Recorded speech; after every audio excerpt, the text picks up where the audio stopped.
দুনিয়াতে শুধু মুসলমানদেরকে নিয়ে রীতিমতো একটা খেলা চলছে। কি করা যায় বলেন তো? মুসলমানদেরকে এখনই সিদ্ধান্ত নেওয়ার সময়। আর কতকাল এভাবে ঘুমিয়ে ঘুমিয়ে বসে দেখা যায়?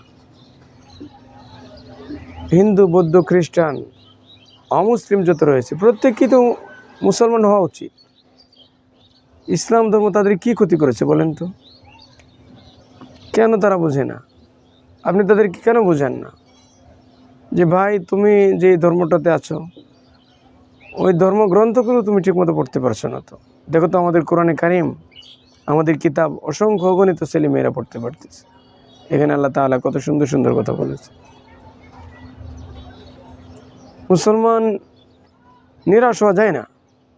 সমগ্র পৃথিবী মুসলমানদের অধীনে থাকা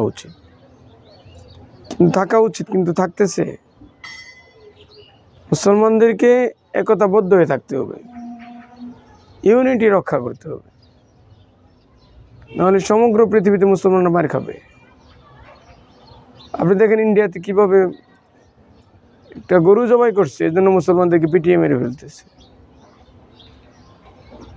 পাকিস্তানের সাথে ইন্ডিয়া একেবারে রীতিমতো যুদ্ধেই লিপ্ত হয়ে যাচ্ছে, কিন্তু অনেক মুসলমানরা ভয় পাচ্ছে। কেন ভয় পাবেন আপনি? মুসলমানদের তো ভয় পাওয়ার কথা নয়। অমুসলিম এক রাষ্ট্র মুসলমান রাষ্ট্রের সাথে যখন যুদ্ধ লেগে যায়, ইমানদার মুসলমান যারা রয়েছে তাদেরকে অবশ্যই ইসলামের জন্য নিজের জীবনকে বিলিয়ে দিতে হবে। কেননা যে নবীজি বলেছেন, আল জিহাদু মাদিন ইলা ইয়াউমিল কিয়ামা, জিহাদটা কিয়ামত পর্যন্ত অব্যাহত থাকবে। তাহলে পাকিস্তানে সাথে ইন্ডিয়ানদের সাথে যে একটা যুদ্ধ হচ্ছে, বিশেষ করে অমুসলিমদের সাথে, এই যুদ্ধে মুসলমানরা অবশ্যই জিতবে। তারা হারলেও জেতা। মুসলমানদের তো নিরাশ হওয়ার কোনো কারণ নেই। তারা মারা গেলে শহীদি মর্তবা পেয়ে যাচ্ছে।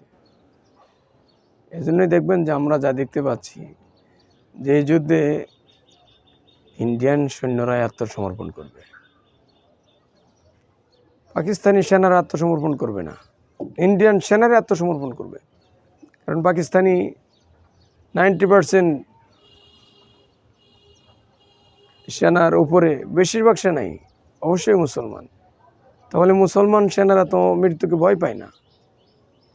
তারা মারা গেলে শহীদি মর্তবা তারা লাভ করবে। অপরপক্ষে ইন্ডিয়ানদের মাঝে বেশিরভাগই অমুসলিম, তারা মৃত্যুকে অনেক বেশি ভয় পায়। এই জন্য তারা কাপুরুষোচিত আচার আচরণগুলো করে থাকে, পালিয়ে বেড়ায়। তারা মুসলমান সেনাকে দেখে অত্যন্ত ভয় পায়। তারা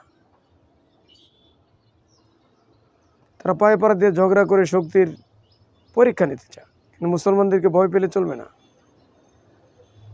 আমাদেরকে আমাদের ইমানের শক্তিকে অত্যন্ত বলিষ্ঠ করতে হবে। যে কোনো সময় জিহাদের ডাক এসে যেতে পারে। সমগ্র পৃথিবীতে আপনাকে বিচরণ করতে হবে। আপনাকে ইসলামের খলিফা হতে হবে, ইসলামের ঝান্ডাবাহী পতাকাবাহী আপনাকে অগ্র সৈনিক হতে হবে। এই জন্য যদি আমি 5 ওয়াক্ত নামাজ, হালাল হারাম, সুদ ঘুষ, সৎ অসৎ বেছে না চলতে পারি, তাহলে কি পাকাপোক্ত ইমানদার হওয়া যাবে? যাবে না।